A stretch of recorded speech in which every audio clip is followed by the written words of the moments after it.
ಮೇಷರಾಶಿ ಆದಿರಾಶಿ ಅಂತ ಹೇಳ್ತಾರೆ ಇದಕ್ಕೆ.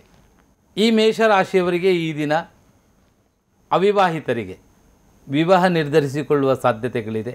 7ನೇ ಭಾವದಲ್ಲಿ ಚಂದ್ರ ಸಂಚಾರ. ಇನ್ನು ನಿಮ್ಮ ರಾಶಿಯವರಿಗೆ ಈ ದಿನ ಪ್ರಯಾಣದಲ್ಲಿ ಸ್ವಲ್ಪ ಜಾಗ್ರತೆ ಮಾಡಿ. ಮಕ್ಕಳ ವಿಷಯದಲ್ಲಿ ಕೆಲವು ಸಂಭ್ರಮಾಚರಣೆಗಳು, ಶುಭವಾರ್ತೆಯನ್ನು ಕೇಳುವ ಸಾಧ್ಯತೆಗಳಿದೆ. ವ್ಯಾಪಾರಿಗಳಿಗೆ ಈ ದಿನ ಆರ್ಥಿಕ ಸ್ಥಿತಿ ಪ್ರಗತಿಯನ್ನು ಕಾಣುವ ಲಕ್ಷಣಗಳಿದೆ. ಬಿಲ್ಡಿಂಗ್ ಕಾಂಟ್ರಾಕ್ಟರ್ಗಳಿಗೆ ಬಹಳ ದಿನದಿಂದ ಕಾಯುತ್ತಿರುವಂತಹ ಸಂಪತ್ತು ಪ್ರಾಪ್ತಿಯಾಗುವ ಲಕ್ಷಣವನ್ನು ಸೂಚಿಸುವಂತಹ ದಿನ. ಈ ದಿನ ಅಮೂಲ್ಯವಾದ ವಿಚಾರಗಳ ಬಗ್ಗೆ ಕೆಲವು ಮೀಟಿಂಗ್, ಮಾತುಕತೆ ಆಪ್ತರೊಂದಿಗೋ ವ್ಯಾವಹಾರಿಕವಾಗಿಯೂ ಮಾಡುವ ಯೋಗ ಇದೆ. ಸಮಾಧಾನವಾಗಿ ಹೆಜ್ಜೆ ಇಟ್ಟರೆ ಒಳ್ಳೆಯ ಫಲ ನಿಮ್ಮ ಪಾಲಿಗೆ ಉಂಟಾಗುತ್ತೆ. ತಾವು ಈ ದಿನ ಮಾಡಬೇಕಾದಂತಹ ದೇವತಾ ಸ್ಮರಣೆ, ಶನಿದೇವರ ಆರಾಧನೆಯನ್ನು ಮಾಡಿ, ಮಹಾಗಣಪತಿಗೆ ಗರಿಕೆ ಅರ್ಚನೆಯನ್ನು ಮಾಡುವುದು ಬಹಳ ಒಳ್ಳೆಯದು. ವೃಷಭ ರಾಶಿ, ನಿಮ್ಮ ರಾಶಿಯವರಿಗೆ ಈ ದಿನ ಮನೆ ಕಟ್ಟುವುದಾದರೆ, ಭೂಮಿ ಪಡೆಯುವುದಾದರೆ ಇಂತಹ ಚಿಂತನೆಗಳು ಒಳ್ಳೆಯ ಫಲ ಕೊಡುತ್ತೆ. ಬ್ಯಾಂಕು, ಸೊಸೈಟಿ ಸಾಲಾದಿಗಳನ್ನು ಪಡೆಯುವಂತಹ ಸಾಧ್ಯತೆಗಳು ಇವತ್ತಿನ ಚಿಂತನೆಯಲ್ಲಿ ನಿಮಗೆ ಕಂಡುಬರುವಂತಹ ಲಕ್ಷಣ ಇದೆ. ಭಾನುವಾರ ಆಗಿರುವುದರಿಂದ ನಿಮ್ಮ ಇವತ್ತಿನ ಎಲ್ಲ ನಿರ್ಣಯಗಳನ್ನು ನೀವು ಪೂರ್ವಭಾವಿಯಾಗಿ ತಯಾರಿಯಾಗುವಂತಹ ಆಪ್ತರೊಂದಿಗೆ ವಿಮರ್ಶೆಗಳು ನಡೆಯುವ ಸಾಧ್ಯತೆ ಇರುತ್ತೆ. ಅಥವಾ ಮಡದಿಯೊಂದಿಗೆ ಕೆಲವು ವಿಚಾರಗಳ ಬಗ್ಗೆ ಚಿಂತನೆ ಮಂಥನ ಮಾಡುವ ಸಾಧ್ಯತೆ ಇದೆ. ಈ ಮಧ್ಯದಲ್ಲಿ ಅನಿರೀಕ್ಷಿತವಾಗಿ ಮನಸ್ತಾಪಾದಿಗಳು ಉಂಟಾಗುವ ಸಾಧ್ಯತೆ ರಾಶಿಯಲ್ಲಿ ಕುಜನಿರುವುದರಿಂದ ಇದೆ. ಅದರಿಂದ ಇವತ್ತು ಯಾವುದೇ ವಿಮರ್ಶೆಗಳನ್ನು ಸಹನೆಯಿಂದ ಮಾಡುವುದು ಒಳ್ಳೆಯದು. ವ್ಯಾಪಾರಿಗಳಿಗೆ ಈ ದಿನ ಒಳ್ಳೆಯದಿದೆ. ವಿಶೇಷ ರೈತರಿಗೆ ಈ ದಿನ ಕೆಲವು ಇಳುವರಿಯಲ್ಲಿ ಲಾಭದಾಯಕವಾದ ಸೊಪ್ಪು ತರಕಾರಿಗಳನ್ನು ಮಾರುವವರಿಗೆ ಈ ದಿನ ಬಹಳ ಒಳ್ಳೆಯ ಲಾಭದಾಯಕವಾದಂತಹ ದಿನ ಇರುತ್ತೆ. ಕೈಗಾರಿಕಾ ಕ್ಷೇತ್ರದಲ್ಲಿ ಕೆಲಸ ಮಾಡುವವರಿಗೆ ಈ ದಿನ ಆರ್ಥಿಕ ಪ್ರಗತಿ ಉಂಟಾಗುತ್ತೆ. ತಾವು ಈ ದಿನ ಮಾಡಬೇಕಾದಂತಹ ದೈವಿಕ ಪ್ರಾರ್ಥನೆ, ಶನಿದೇವರ ಸ್ಮರಣೆಯನ್ನು ಮಾಡಿ, ಶಿವಪಂಚಾಕ್ಷರಿ ಜಪವನ್ನು ಮಾಡುವುದರಿಂದ ಇಷ್ಟಾರ್ಥ ಸಿದ್ಧಿ. ಮಿಥುನ ರಾಶಿ, ನಿಮ್ಮ ರಾಶಿಗೆ ಈ ದಿನ ಬಹಳ ಚೆನ್ನಾಗಿರುವಂತಹ ಅವಕಾಶಗಳು ಎದುರಿಗಿದೆ. ಆರೋಗ್ಯದಲ್ಲಿ ತುಸು ವ್ಯತ್ಯಾಸವನ್ನು ಕಾಣುವ ಸಾಧ್ಯತೆಗಳಿದೆ. ಮಾತಾಪಿತೃಗಳಲ್ಲಿ ಒಂದಿಗೆ ಸ್ವಲ್ಪ ಭಿನ್ನಾಭಿಪ್ರಾಯಗಳು ಕಾಣುವಂತಹ ಸಾಧ್ಯತೆ ಇದೆ. ಕಣ್ಣಿನ ಸಂಬಂಧಪಟ್ಟ ಚಿಕ್ಕ ಪುಟ್ಟ ಸಮಸ್ಯೆಗಳು ಕಾಣುವ ಸಾಧ್ಯತೆ ಇದೆ. ಇನ್ನು ನೀವು ಪ್ರಯಾಣ ಮಾಡುವಂತಹ ಚಿಂತನೆಗಳನ್ನು ಮಾಡುವ ಸಾಧ್ಯತೆಗಳಿದೆ. ವ್ಯಾಪಾರಿಗಳಿಗೆ ಆದಾಯದಲ್ಲಿ ಏರಿಳಿತಗಳನ್ನು ಕಾಣುವ ಸಾಧ್ಯತೆಗಳಿದೆ. ಮಾಡುವ ಕೆಲಸಗಳು ಸ್ವಲ್ಪ ನಿಧಾನಗತಿಯಿಂದಾಗಿ ಮಾನಸಿಕ ಖಿನ್ನತೆಯೂ ಉಂಟಾಗಬಹುದು.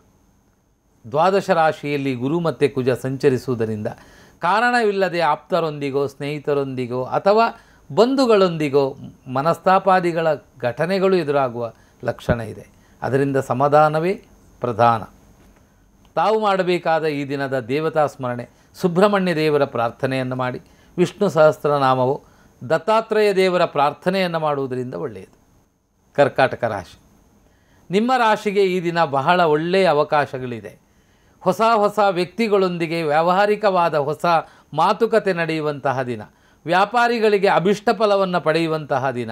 ಪ್ರಯಾಣ, ಶುಭ ಮಂಗಲ ಕೆಲಸಗಳಲ್ಲಿ ಪಾಲುದಾರಿಕೆಯನ್ನು ಪಡೆದುಕೊಳ್ಳುವ ಸಂಭ್ರಮಿಸುವಂತಹ ದಿನ. ಒಳ್ಳೆಯ ಅಲಂಕಾರ ವಸ್ತುಗಳು, ಸ್ವರ್ಣ ಚಿನ್ನಾಭರಣಗಳನ್ನು ಪಡೆದುಕೊಳ್ಳುವಂತಹ ಸಾಧ್ಯತೆಗಳಿದೆ. ಕೌಟುಂಬಿಕದಲ್ಲಿ ಶುಭ ಕೆಲಸಗಳ ಬಗ್ಗೆ ಚಿಂತನೆ ಮಂಥನವನ್ನು ಮಾಡುವಂತಹ ಸಾಧ್ಯತೆ ಇದೆ. ಬಹುತೇಕವಾಗಿ ಕರ್ಕಾಟಕ ರಾಶಿಯವರಿಗೆ ಶುಭವಿದೆ.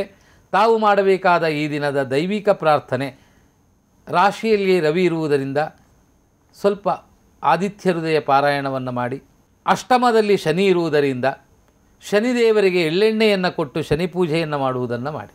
ಸಿಂಹರಾಶಿ, ನಿಮ್ಮ ರಾಶಿಗೆ ಈ ದಿನ ಸಾಧನೆಯಲ್ಲಿ ಒಳ್ಳೆಯ ಲಾಭಪ್ರದ. ಹೊಸ ಕಾರ್ಯನಿಯೋಜನೆಯನ್ನು ಮಾಡುವಂತಹ ಸಾಧ್ಯತೆ. ಅವಿವಾಹಿತರಿಗೆ ವಿವಾಹದ ಬಗ್ಗೆ ಚಿಂತನೆಯನ್ನು ಮಾಡುವಂತಹ ಸಾಧ್ಯತೆಗಳಿದೆ. ಪ್ರಯಾಣ ಯೋಗಾದಿಗಳು ಉಂಟಾಗುತ್ತೆ. ಆರ್ಥಿಕ ಸ್ಥಿತಿಯ ಪ್ರಗತಿ ಕಾಣುವ ಸಾಧ್ಯತೆಗಳಿದೆ. ವ್ಯಾಪಾರಿಗಳಿಗೆ ಲಾಭದಾಯಕವಾದಂತಹ ಒಳ್ಳೆಯ ದಿನ ಉಂಟಾಗುತ್ತೆ. ಹೋಟೆಲ್ ಉದ್ಯಮಿಗಳಿಗೆ ಒಳ್ಳೆಯ ಇನ್ನೊಂದು ಸ್ಥಳ, ಸಂಸ್ಥೆಯನ್ನು ಮಾಡುವಂತಹ ಚಿಂತನೆ ಮಂಥನೆಗಳು ಉಂಟಾಗುತ್ತೆ. ಪಾಲುದಾರರನ್ನು ಸೇರಿಸಿಕೊಳ್ಳುವಂಥ ಭಾವನೆಗಳು ಉಂಟಾಗುತ್ತೆ. ಈ ದಿನ ಬಹಳ ಅಮೂಲ್ಯವಾದ ವಿಚಾರ ಮಂಥನಗಳಿದೆ. ಮಾಡಿ ಒಳ್ಳೆಯ ಫಲ ಉಂಟಾಗುತ್ತೆ. ತಾವು ಮಾಡಬೇಕಾದ ಈ ದಿನದ ದೈವಿಕ ಪ್ರಾರ್ಥನೆ, ಶಿವಪಂಚಾಕ್ಷರಿ ಜಪವನ್ನು ಮಾಡಿ, ಹತ್ತಿರದಲ್ಲಿರುವ ಶಿವಕ್ಷೇತ್ರಕ್ಕೆ ಹೋಗಿ ರುದ್ರಾಭಿಷೇಕವನ್ನು ಮಾಡಿ ಶಿವಪೂಜೆಯನ್ನು ಹಾಗೆ ಸಪ್ತಮದಲ್ಲಿರುವಂತಹ ಶನಿಗೆ ಎಳ್ಳೆಣ್ಣೆಯನ್ನು ಕೊಟ್ಟು ಶನಿ ಪೂಜೆಯನ್ನು ಮಾಡುವುದು ಒಳ್ಳೆಯದು.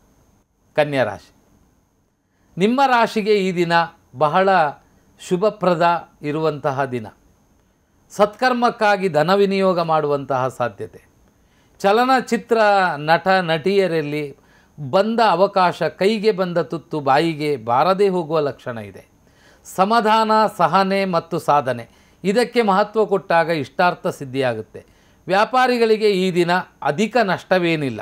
ಈ ದಿನ ಯೋಧರಿಗೆ ಒಳ್ಳೆಯ ಗೌರವಾನ್ವಿತವಾದ ಪ್ರಶಸ್ತಿ ಪ್ರಾಪ್ತವಾಗುವಂತಹ ಸಾಧ್ಯತೆಗಳಿದೆ.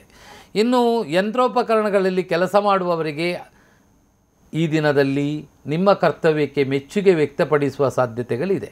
ಅದರಿಂದ ಕನ್ಯಾ ರಾಶಿಯವರಿಗೆ ಈ ದಿನ ಬಹುತೇಕವಾಗಿ ಶುಭ ಫಲ ಇರುವುದರಿಂದ, ಕನ್ಯಾ ರಾಶಿಯಿಂದ 12ನೇ ಭಾವದಲ್ಲಿ ಬುಧ ಮತ್ತು ಶುಕ್ರರಿರುವುದರಿಂದ ಲಕ್ಷ್ಮೀನಾರಾಯಣ ಹೃದಯ ಪಾರಾಯಣವನ್ನು ಮಾಡಿ, ಗಣಪತಿಗೆ ಗರಿಕೆ ಅರ್ಚನೆಯನ್ನು ಮಾಡಿ.